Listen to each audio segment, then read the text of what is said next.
আমরা কম বেশি সবাই পরিচিত। পৃথিবীতে কিছু বিপজ্জনক পদার্থ আছে যার মধ্যে ইউরেনিয়াম অন্যতম। ইউরেনিয়াম কেন এত বিপজ্জনক আর কেন এত ব্যয়বহুল জানতে হলে সাথে থাকুন ফ্রিকওয়ার্ল্ড আল্টিমা এর সাথে। ১৯৪৫ সালের ৬ আগস্ট ও ৯ আগস্ট জাপানের হিরোশিমা ও নাগাসাকিতে যে পারমাণবিক বোমা হামলা হয় তার ভয়াবহতার সম্পর্কে আমরা সকলেই অবগত। এই বোমা হামলায় অন্তত ২ লক্ষ মানুষ মারা যায় এবং এর পার্শ্ব প্রতিক্রিয়ায় নানা রোগে আক্রান্ত হয়ে ৩ থেকে ৪ লক্ষ লোক মৃত্যুবরণ করে। পারমাণবিক বোমা এত ভয়ানক ও শক্তিশালী হওয়ার জন্য যেই পদার্থটি দায়ী সেটি হলো ইউরেনিয়াম। হিরোশিমা নাগাসাকিতে যেই পারমাণবিক বোমা ফেলা হয় সেইখানে ৬৮ কেজি ইউরেনিয়াম ব্যবহার করা হয়, যার মধ্যে মাত্র ০.০০২% ইউরেনিয়াম এনার্জিতে রূপান্তরিত হয়েছিল। তাহলে বন্ধুরা ভাবুন তো, এর পুরোটা যদি এনার্জিতে রূপান্তর হইতো তাহলে কি হতো?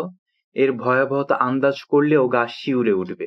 আপনারা জানলে অবাক হবেন যে ১ কেজি ইউরেনিয়াম ১৫০০ টন কয়লার সমান শক্তি উৎপন্ন করতে সক্ষম। ১ কিলোগ্রাম ইউরেনিয়াম প্রায় ২০ টেরাজুল শক্তি উৎপাদন করতে পারে। ১ কেজি ইউরেনিয়াম থেকে ২৪০০ মেগাওয়াট বিদ্যুৎ উৎপন্ন সম্ভব, যা দিয়ে বড় একটা শহরের কয়েক বছরের বিদ্যুতের চাহিদা মেটানো যায়। ১৭৮৯ সালে সর্বপ্রথম ইউরেনিয়াম আবিষ্কার করেন জার্মান রসায়নবিদ মার্টিন হাইনরিখ ক্ল্যাপরথ। তিনি ইউরেনাস গ্রহের নামানুসারে এর নাম রাখেন ইউরেনিয়াম। ইউরেনিয়াম একটি প্রাকৃতিকভাবে পাওয়া ধাতব মৌল। ইউরেনিয়াম দেখতে রূপালী অথবা সাদা রঙের হয়ে থাকে, তবে ইউরেনিয়াম কখনো কখনো দেখতে সামান্য নীল রঙেরও হতে পারে। ইউরেনিয়ামের গলনাঙ্ক ১১৩৫°C।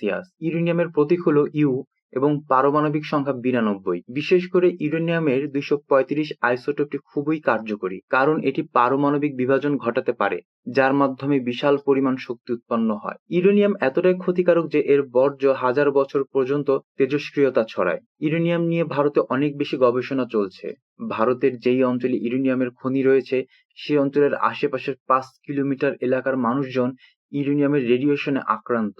১৯৬৭ যখন ঝাড়খণ্ডে প্রথম ইউরেনিয়াম উত্তোলন করা হয় তখন থেকে এখানকার লোকজন নানা ধরনের রোগ সহ ক্যান্সারে আক্রান্ত হতে শুরু করে। ইউরেনিয়াম যেমন ভয়ানক তেমনি দামি একটি পদার্থ। ইউরেনিয়াম মাটি বা খনিজ থেকে তুলতে গেলে জটিল প্রযুক্তি ও অনেক টাকা খরচ হয়। তুলে আনার পরেও এটি পরিশোধন করতে হয় যাতে তা পারমাণবিক কাজে ব্যবহারযোগ্য হয়। আকরিক খনন করার পর কেমিক্যালের মাধ্যমে ইউরেনিয়াম প্রাপ্ত হয়। ১০০০ কেজি আকরিক খনন করলে মাত্র ৬৫ গ্রাম ইউরেনিয়াম পাওয়া যায়।